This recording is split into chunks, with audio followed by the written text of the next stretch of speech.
All right, it's Friday morning at the swim shop. This video here is not going to be much working on stuff. It's just kind of give y'all an tell you what's going on and what we've decided to do. I know we haven't been putting a lot of work videos out, but we've had a lot of stuff going on behind the scenes. I guess you'd say business-wise, things changing up and what we want to do. So we've been having to take care of a lot of stuff. And I know we said in the last video we've got to get a lot of stuff that we've committed to, earlier that we've got to get done. But anyway, we've made a decision because I've been getting so many calls from people and so many emails wanting to know if we make a bolt-on kit, and we don't. But I've always told people that it's something we've talked about maybe doing in the future. Well, we've decided we're going to start doing it, and it's not going to be a bolt-on kit. Everybody says bolt-on kit. This is going to be a DIY kit because there is no real way, at least from what we can figure out, to make a kit that is 100% bolt-on. It's just because it's the way the vans are made. They were never made to be a four-wheel drive, so it's hard to make some of the parts that are bolt-on. A lot of them will be, but we brought a new table in. We brought this in yesterday.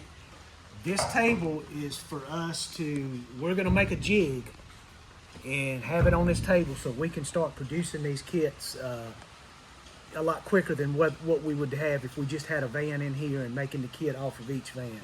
So that's what we're gonna do, and we just wanted to go over some of the things as far as what's involved in making these kits and to let you know why it can't be 100% bolt-on, and some of the things that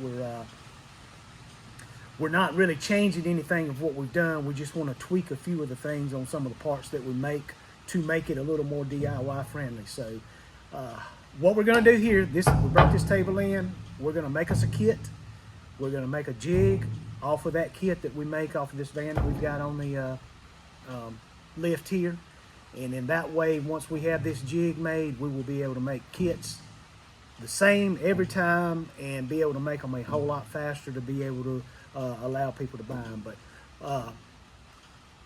some of the challenges that we have, we're pretty good on the front. We've got the front figured out as far as how to mount the springs under the front, how to get the axle mounted into the front, how to get the engine mount cradle that we make. All that's done. The challenge on these vans is the rear suspension, and we've done them several different ways, and they all work. But to do it in a way that's friendly for a DIYer that does not have access to as many, some of the tools that you have to make it, we want to figure out a way to do it better. And one of the reason I say that is because on the G10 and the G20 vans, I've said this before in the videos, they have 2-inch wide springs on the rear. The G30s have 2.5-inch wide springs, which is the same width as what square body Chevrolet trucks use, and that's the suspension we try to use when we make the van. So starting off with a G30 is a whole lot easier because the rear is pretty much done for you and you can get springs. The 2-inch springs, they're not readily available. You can't really buy springs that are different arches and different configurations than pretty much what's stock on the van. So the rear, you could take the stock springs and put a block on it and it would get you a four-wheel drive van to go down the road, but in my opinion it's not the best way to do it. So we have done some modifications to the rear hangers and got 2.5-inch wide springs in them, but it's not a proper way for a DIY to do it. So what we're going to try to do, if Seth will walk over here, we'll kind of show you some of the challenges that we have and why it'll take us a little while to get these kits ready. These rear hangers on the G20s and G10s, you can see they are welded on to the van themselves. And these are 2-inch wide springs, which will work. We've done our vans with 2-inch wide springs. The ones we've done, we've actually beefed up the springs and added a few more to the pack. But we want to be able to run 2.5-inch wide springs, so that way what we would like to do is run square body rear leaf lift springs on the back, so it can be something that somebody, if they wanted to change the height of their van after they got it, they can go and buy a spring off the shelf, just like if it was a square body Chevrolet truck. That's kind of our goal. But what we got to do is figure out a way to cut these off, or have the DIYer be able to cut these off and maybe be able to use something like this. This is what comes on the G30 vans, and they're a bolt-on. So if we want to figure out a way that we can possibly have these in the kits and have these be able to be cut off and bolt these on, so you can run the 2.5 inch wide springs. It's as far as the rear goes, it's a lot easier to start with a G30 van because of this right here. The springs, there's just no options available for 2 inch wide springs, really. So it's just, we think there's a better way to do it, and we want to try to figure that out. So that's one of the things, challenges we're going to have on getting a kit for the DIY. We've got everything now that we could sell you everything now once we make it up to have the front under it. That's no problem. We've got that figured out. The other thing is the transmission. Once you take the two-wheel drive transmission out and you've got a transfer case over here, it would be great to be able to use this stock cross member, but when you've got a drive shaft coming through here, this can't be used. So that's why we make the cross members for the transmissions, but there's no one size fits all. And the reason why is because some of these vans, depending on the transmission that they came with, this cross member here that the transmission cross member bolts to could be in this position, or it could be up here about 6 inches further forward. So that changes the way the transmission cross member was going to be made. And also what transmission and transfer case you decide to run is going to change. So we will not be able to really offer a kit for the transmission cross member. That's something that the DIYer is going to have to figure out on their own. So this kit will be a do-it-yourself, but it's also not going to be a kit that if you've never had any kind of mechanical or fabricating experience at all, you're going to be able to do. You're going to have a little bit of mechanical experience and fabrication, I guess, to be able to do this. But we're going to try to figure everything out as much as possible. The kits, as of right now, our plan is not going to come with directions. We're going to make a YouTube video and show everything from start to finish, how we do it, and show you exactly what you need to do to put the kits that we make on. One of the other reasons that I was real hesitant about making a kit is just the human nature aspect of it. When we used this van to make the kit on my van, Timothy. This is a 1987 van. Timothy was a 1987 van. We had another 1987 van here at the same time, and when we made the kit, y'all come up here. These are the factory holes that the bumper bolts to, and we use these factory holes right here that the sway bar bolts to.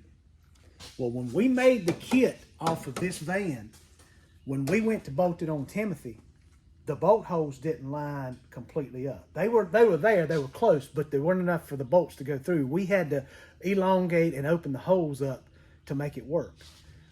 The other 87 van we said, well, let's just see what it looks like on it. And it was different on that. So we had 3 vans that one kit wouldn't bolt on, all 3 of them. They had to be some adjustments made to the holes. So me being the way I know people are, I told the boys, I said, I don't want to do that, because if we sell them a kit and we tell them it's a bolt on, when they put it up there, the holes don't line up. They're not going to blame the van. They're going to blame us because we're saying we don't know what we're doing. We didn't drill the holes right. Well, the vans, there's just, and it's not a lot, but that was one of the other reasons that I was hesitant on making one. But that's going to be one of the things that you're going to know up front. The holes will be close, but you may have to open them up just a little bit to get your bolts to go through. So we're not going to worry about that. We're going to make our engine cross member. We're going to do our shocks a little bit different. We're going to try to get our shocks up where you can run a longer shock on the front than the way we were doing them with the shorter shocks. So, and also included on our kit, if you want it, we will offer a crossover steering setup, because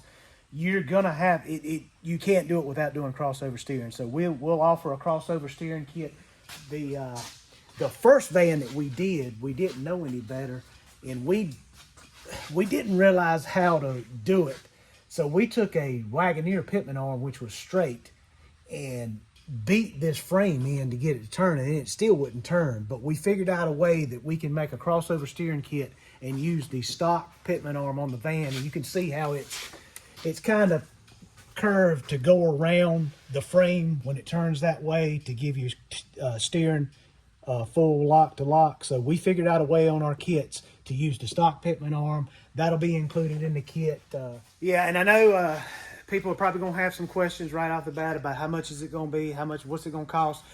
We really don't know yet because we don't know what it's involved in the rear, how we're going to do that. And we know what it takes to make the front, but we haven't really sat down and added up our materials and the time it takes to make it. So just give us a little time. Let us figure out what that'll be. I know it's going to be, from where I come from and my background, I know how it is with money and you wanting to do stuff the cheapest way. We will make it as affordable as we possibly can to where it's still beneficial for us to make it. So just bear with us on that. We'll get something figured out because I know that's going to be a question. Probably one of the first questions that somebody wants to know is how much is it going to be. So we'll let you know just as soon as we get that figured out. So we're pretty much doing everything on the front just like we've always done. We're just going to make a few tweaks. But what we're going to do,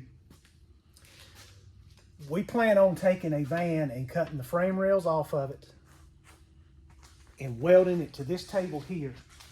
So we'll have a jig that we can make everything off of. So it's going to take us a little bit to do it, but we just wanted to let y'all know that's what our plan is. And the reason why is because I literally, right now, I'm getting at least 3 calls and 4 or 5 emails every week wanting to know if we offer a kit. So I hope it's not one of those things like I've run in before where when you don't have it, everybody wants it, and then all of a sudden when you get it, everybody leaves and they don't want it no more. So I hope that's not the case, but that's what we're going to do. And once we do that too, when we have those kits ready and start selling them, when we build a van here in the shop, we will use the exact same thing that you will be able to get from us. That's the way we will build our van. So we just wanted to get that out there and let you know what's going on. Like I said, I know we hadn't been putting a lot of videos, work videos out there, but we wanting to just let you know what's going on and where we plan on going in the future and trying to get some stuff done. We're not a big manufacturing company or anything. This is just 3 guys in a home shop that we decided to do this just because we love it. We don't know. My background has been in 4-wheel drives my whole life for the last 30 years. We just got into vans maybe 3 years ago. So we're still learning a lot about the vans too, but we really enjoy them. It's gotten big, popular. We've had a lot of fun doing it. We want to keep doing it. So we appreciate what y'all doing with the channel. Please keep liking, subscribing, sharing. You know, it means a lot. Go on and buy some merch. If there's any stuff, you know, you'd like to see, we're going to try to put as much information out there for you so you can know what's going on and it won't be any questions asked on your end when we do. Oh yeah, watch the videos. That's I'm going to tell you right now. There's one thing I cannot stand more that this burns me up, is for somebody to send a question asking something that we've already put on a video. I had a guy a few weeks ago, he asked something about the way we do things. And I said, well, if you'll go on the channel and look, we made a video that shows you that. He said, yeah, I know, but I just thought I could save some time. I'm telling you, that burns me up because you don't know how much time it took us to make that video. It's a slap in the face for you to say that your time is more valuable than ours to go sit down for 15, 20 minutes and watch a video after we spent hours of making a video. So please watch the videos. Pretty much all your questions will be answered on the videos. If they're not, then send me an email and I'll do my best to answer that for you. But anyway, that's where we're at. That's what we're trying to do. Again, we appreciate it. Like, subscribe, and share. And we're gonna keep getting them out there.